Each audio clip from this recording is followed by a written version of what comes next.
అందరికీ నమస్కారం. Welcome to our channel. Nara Chandrababu Naidu గారి మానస పుత్రిక అని పేరు తెచ్చుకున్నటువంటి ఏపీ ఫైబర్ నెట్ కు గత 5 సంవత్సరాలు చీకటి రోజులైతే మళ్ళీ ఆ ఏపీ ఫైబర్ నెట్ కి మంచి రోజులు వస్తా ఉన్నాయి అని చెప్పేసి తెలుస్తా ఉంది. 2014-19 మధ్యలో ఏపీ ఫైబర్ నెట్ ఒక వెలుగు వెలిగింది ఆంధ్రప్రదేశ్ లో. మనందరికీ తెలుసు, ఇంటర్నెట్ లేకపోతే మనము ఒక రోజు కూడా ఉండలేనటువంటి పరిస్థితి. ప్రపంచం మొత్తం మన చేతికి వచ్చేసినటువంటి పరిస్థితి. గతంలో 150 రూపాయలు ఒక 1 GB ఇంటర్నెట్ కొని వాడుకున్నటువంటి మనము ఇప్పుడు రోజుకు 4-5 GB కూడా అలవోకగా ఖాళీ చేసేస్తా ఉన్నాం. కానీ ఆ 4-5 GB మనకు ఎంతకొస్తా ఉంది అంటే కేవలం ₹1-2 అంత ఇంటర్నెట్ అని మనము కన్జ్యూమ్ చేస్తా ఉన్నాం అన్నమాట. సో దాన్ని ఎంత దృష్టిలో పెట్టుకొని ప్రజలకు మరింత చేరువవ్వడం కోసం, ఇంటర్నెట్ అనేది మరింత చేరువవ్వడం కోసం, ప్రజలకు మరింత చీప్గా ఇంటర్నెట్ని ఇవ్వడం కోసం చంద్రబాబు నాయుడు గారు తీసుకొచ్చినటువంటి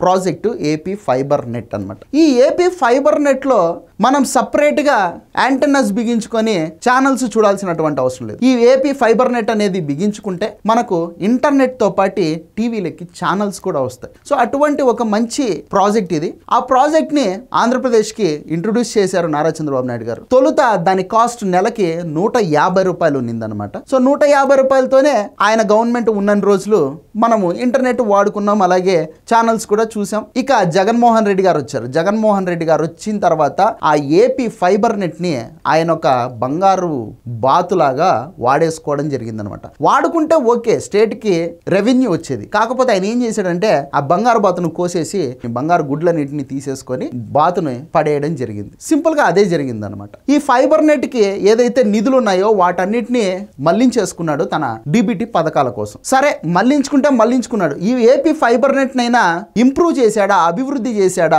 రాష్ట్ర వ్యాప్తంగా ఏపీ ఫైబర్ నెట్ ని ప్రజలంతా విరివిగా వాడుకునే విధంగా దాన్ని ప్రోత్సహించాడా అంటే అవి ఏమీ చేయలేదన్నమాట. పైపెచ్చు ఏం చేశాడు అంటే వైఎస్ఆర్ కాంగ్రెస్ పార్టీలో ఉన్నటువంటి నాయకులు వాళ్ళ ఇళ్లలో పనిచేసేటటువంటి పని మనుషుల్ని, కారు డ్రైవర్లని, తోట మాలీల్ని, వాళ్ళ పార్టీ కార్యకర్తల్ని ఆ ఏపీ ఫైబర్ నెట్ లో ఉద్యోగులుగా అక్రమంగా జాయిన్ చేసి వాళ్లకు వేలల్లో జీతాలు ఇప్పించి వాళ్ళ చేత కనీసం 1% పనులు కూడా చేయించకుండా ఏపీ ఫైబర్ నెట్ ని సర్వనాశనం చేసి విచ్చలవిడిగా లూటికి పాల్పడ్డాడు జగన్మోహన్ రెడ్డి గారు. ఇక కూటమి ప్రభుత్వం వచ్చిన తర్వాత ఏపీ ఫైబర్ నెట్ చైర్మన్ గా జీవి రెడ్డి గారు రావడం, ఆయన ఆ ఏపీ ఫైబర్ నెట్ లో జగన్మోహన్ రెడ్డి ప్రభుత్వంలో జరిగినటువంటి దుర్మార్గాలన్నీ, అక్రమాలన్నీ వన్ బై వన్ బయట పెట్టడం, ఇవన్నీ మనందరం చూసాం. ఆ తర్వాత సరిగా అధికారులు కూడా పనిచేయట్లేదు, ఇప్పటికీ వైసీపీ గవర్నమెంట్ ఉందనే ఫీల్ అవుతా ఉన్నారు, జగన్మోహన్ రెడ్డి గారికి ఊడిగం చేస్తా ఉన్నారు అని చెప్పేసి ఆయన అలకపాన్ పెక్కడం, తర్వాత అక్కడి నుంచి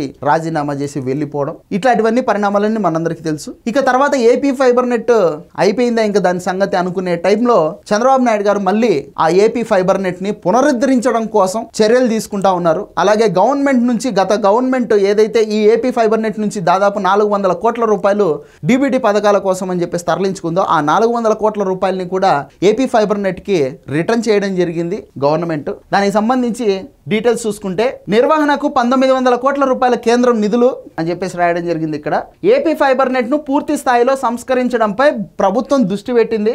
రానున్న 4 సంవత్సరాలలో కనెక్షన్లను 50 లక్షల వరకు పెంచుకోవాలి అనేటటువంటి టార్గెట్ పెట్టుకొని పనిచేస్తా ఉంది. నెట్వర్క్ లైన్ల నిర్వహణను ఈపీసీ విధానంలో ప్రైవేటు ఏజెన్సీలకు అప్పగించడం ద్వారా ఈ సంస్థను అభివృద్ధి చేయాలి అని చెప్పేసి ప్రభుత్వం ఆలోచిస్తా ఉంది. దీనికి సుమారు 1900 కోట్లతో ఒక ఎస్టిమేషన్ ని రూపొందించి సెంట్రల్ గవర్నమెంట్ కి పంపించడం ద్వారా కేంద్రం నుంచి ఆ నిధులను సమకూర్చుకుంటుంది.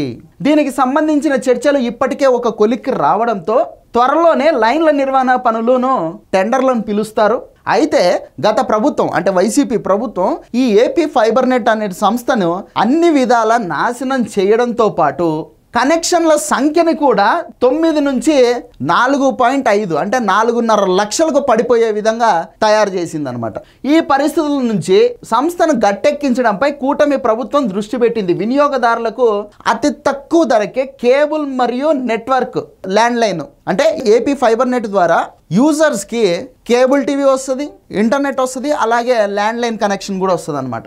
సో దీన్ని అందించేటటువంటి లక్ష్యంతో 2016లో చంద్రబాబు నాయుడు గారు ఈ ఏపీ ఫైబర్ నెట్ ప్రాజెక్ట్ని రూపొందించడం జరిగిందనమాట. ఇక వైసీపీ ప్రభుత్వం వచ్చిన తర్వాత ఏం చేశారు అంటే సెంట్రల్ గవర్నమెంట్ ఈ ఏపీ ఫైబర్ నెట్ కోసం అని చెప్పేసి రిలీజ్ చేసినటువంటి 450 కోట్ల రూపాయలని వైఎస్ఆర్ కాంగ్రెస్ పార్టీ ఆ ప్రభుత్వం వేరే ఇతరత్ర అవసరాల కోసం మళ్లించేసుకుంది. ఆ మొత్తాన్ని తిరిగి జమ చేస్తేనే ప్రాజెక్ట్ నిర్వహణకు అనుమతినిస్తాము అని చెప్పేసి సెంట్రల్ గవర్నమెంట్ కండిషన్ పెట్టడం జరిగిందనమాట.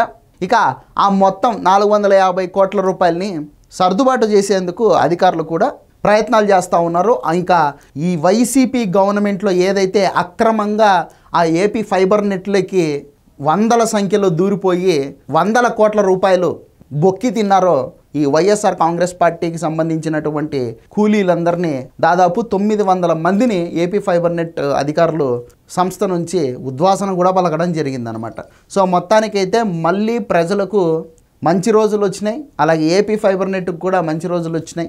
ఇప్పుడు సాధారణంగా కేబుల్ కావచ్చు, లేదంటే ఇంటర్నెట్ కావచ్చు, అలాగే ల్యాండ్లైన్ కావచ్చు. అఫ్కోర్స్ ల్యాండ్లైన్ ఎవరు వాడట్లేదు.